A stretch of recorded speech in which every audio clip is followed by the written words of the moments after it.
8:18 de la mañana, estamos de vuelta en Altavoz en Vital, también en las redes sociales de Tribu Televisión. Aarón Salomón, nos faltaba comentar algunas noticias más de las 5 de Altavoz. Así es, por cortesía de Eli Baker y como siempre, vamos con la tercera noticia. La Comisión de Constitución aprueba dictamen que otorga amnistía y militares y policías que lucharon contra el terrorismo. La votación en el grupo de trabajo presidido por el congresista Fernando Rospigliosi de Fuerza Popular concluyó con 15 votos a favor, 6 en contra y 3 abstenciones.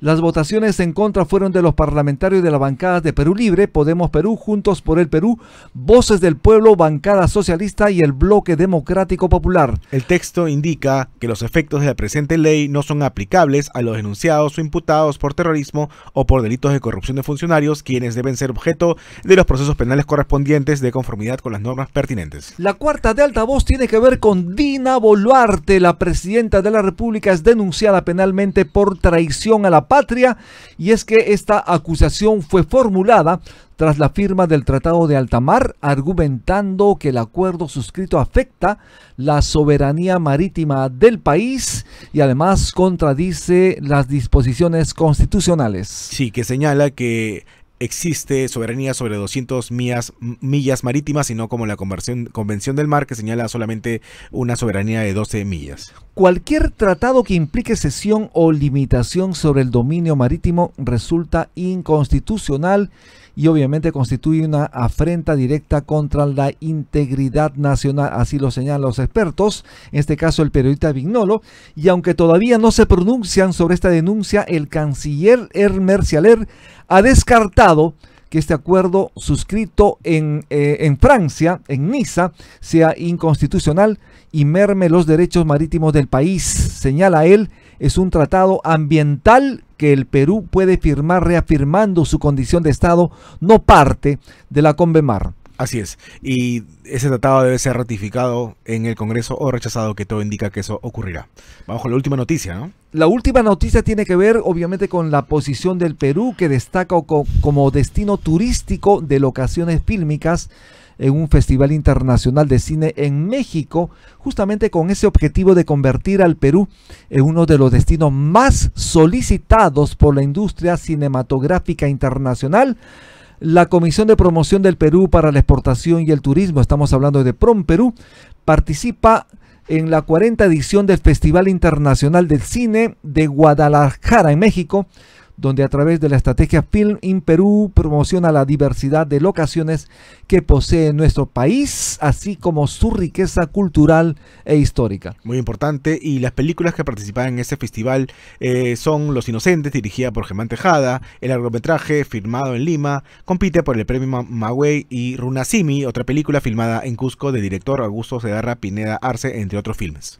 8:22 de la mañana, si usted se mantiene aquí en Altavoz Invitado, lo invitamos a compartir el programa en sus redes sociales. Ya estamos aquí con Hans Rotiegerser. ¿Cómo están? Muy buenos días. Él es presidente de APEPO, la Asociación Peruana de Podcaster. ¿Cómo estás, Hans? Hola, ¿qué tal? Gracias por la invitación. Buenos días. ¿Qué significa, a ver, para que las audiencias se entiendan, ¿no?, de una manera muy sencilla, ¿qué cosa es un podcast? Bueno, un podcast es un audio que una persona puede grabar en su celular o con equipo más sofisticado, de 5 minutos, 10 minutos, 15 minutos, y lo subes a internet, ¿no? Entonces es algo así como los blogs. Exacto. Que habían antes, que alguna vez estuvieron de moda acá en el Perú. Solo que es con audio. Solo que es con audio. Y como es audio, ya no solamente escribes tú en tu teclado, ya requiere un poquito más de conocimiento, ¿no? De práctica. Esto tiene que ver obviamente con la creación de contenido. Se puede crear contenido audiovisual, y en este caso, cuando es un podcast, estamos hablando de audio propiamente dicho, ¿es así? Claro, claro. Y aparte hay también subgéneros, ¿no? O sea, hay el video podcast, por ejemplo. Exacto. Que es un podcast que lo grabas para subirlo en audio, pero aprovechas también para grabarlo con cámaras, y eso también lo subes a YouTube, a TikTok, a donde sea, ¿no? Y es una tendencia importante porque ha subido no solo en el Perú, sino también a nivel internacional, y esto precisamente ha implicado que ustedes, las personas que hacemos podcast, que ustedes hacen podcast, también se forme esta Asociación Peruana de Podcasters. ¿Por qué razón se empieza a de alguna forma aglutinar a estas personas que realizan este tipo de presencia, digamos, en los medios sociales? Claro, lo que sucede es que durante ya una década casi se ha estado haciendo podcast en el Perú. Hubo un momento en el cual creció un montón. Claro. Al comienzo habían podcasts como Langoy, por ejemplo, no sé si has escuchado Langoy Podcast o Wilson Podcast, que tenían una base muy, muy grande. O sea, había un montón de gente que los escuchaba.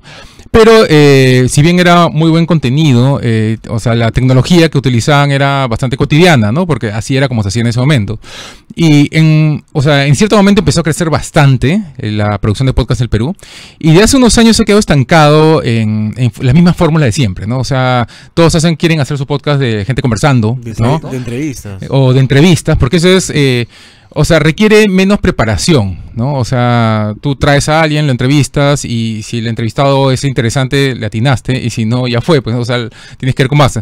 Pero hay otros muchos géneros de podcast que en el Perú no se están desarrollando, ¿no? Que tienen que ver con guionizar, o sea, con ficciones, como antes hacíamos acá en la radio en el Perú hace medio siglo. Las novelas. Exacto, la radionovela era muy, muy popular.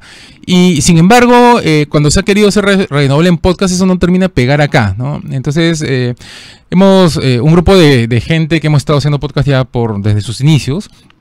Hemos querido juntarnos y formar una especie de agrupación, de asociación, para entre nosotros apoyarnos y también promover nuevos géneros y más innovación, ¿no? Nuevas fórmulas que se puedan aplicar acá en el Perú. Hubo un proyecto muy interesante, que Radio Ambulante, Claro. y que tuvo bastante acogida, pero no sé en qué situación se encontrará en este momento, ¿no? Sí, pero Radio Ambulante está hecho en Estados Unidos, pues justamente. No, en Estados Unidos hay mucho movimiento de podcast, mucha rotación y hay muchas nuevas ideas que se están haciendo, ¿no? Cada cierto tiempo, yo que estoy metido en el tema, Ajá. cada cierto tiempo digo, bueno, ¿y ahora con qué se saldrán? Pues no, ya se hizo todo y ¡pum! A los meses se salen o sea, alguien se sale con una idea para un podcast que es algo totalmente original, totalmente nuevo y te sorprende, ¿no? Entonces, Radio Ambulante, por ejemplo, surge en un momento, pero en Estados Unidos, ¿no? Y replica la fórmula de This American Life, es uno de los podcasts más escuchados del mundo. Pero, digamos, para el público hispano, ¿no? ¿Cómo estuvo, como bien señalas, hubo un auge de podcast y varios personajes conocidos, incluso de la televisión, realizaban entrevistas, cada uno quería tener su podcast. Claro. Ahora todo esto ha pasado al mundo del streaming, ¿no? Donde prima la brutalidad, la falta de respeto. ¿Cómo se ha generado tanto esto? Lo que pasa es que lo más fácil, pues, o sea, es más fácil juntar a 4 personas, pelearse frente a cámaras, y que la gente te siga. y que la gente te siga, ¿no? Y monetizas además por eso. Claro, y encima monetiza, ¿no? Y la gente le celebra. Pero hacer un buen contenido, o sea, con investigación previa, subirlo, algo que te sorprenda porque, mira, yo no sabía eso, ¿no? Qué chévere. Y aparte te lo ponen de una manera interesante, de tal manera que quieras escucharlo. Eso no es fácil, ¿no? Requiere cierta maña y hay que aprenderla, ¿no? El más conocido en el mundo en ese momento sería Jordi Wild. O sea, This American Life, por ejemplo, es un muy buen ejemplo. Es un podcast que por mucho tiempo fue el más escuchado del mundo.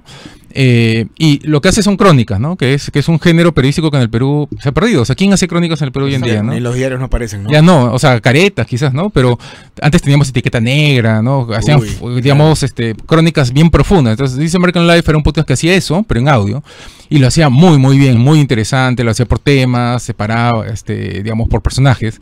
Y eso, por ejemplo, no se ha podido hacer en el Perú, ¿no? O sea, porque requiere investigación, requiere buscar a las personas, requiere tiempo. Claro, ¿no? Y, digamos, los medios prefieren hacer algo más inmediato, más al toque, ¿no? Más chatarra. Más chatarra, exacto. Por ejemplo, un podcast y un audiolibro también, una audioserie, Caso 63, un caso chileno, por ejemplo, ¿no? Muy interesantísimo, que de alguna forma a muchos jóvenes y personas adultas también hizo incluir, digamos, en este formato. ¿Cómo crees tú que el Perú debería virar, digamos, ese tipo de contenido con la finalidad de atrapar a las audiencias? O sea, la cosa viene por ambos lados, ¿no? Por el lado de la oferta y por el lado de la demanda, ¿no? Por el lado de la demanda es que los oyentes busquen opciones más profundas, digamos, no se queden en las peleitas, en las cositas, en la tema de espectáculo. Y por el lado de la oferta está que nos arriesguemos a hacer cosas nuevas, ¿no? Y hay un montón de opciones, ¿no? O sea, hay un montón de cosas que se pueden hacer.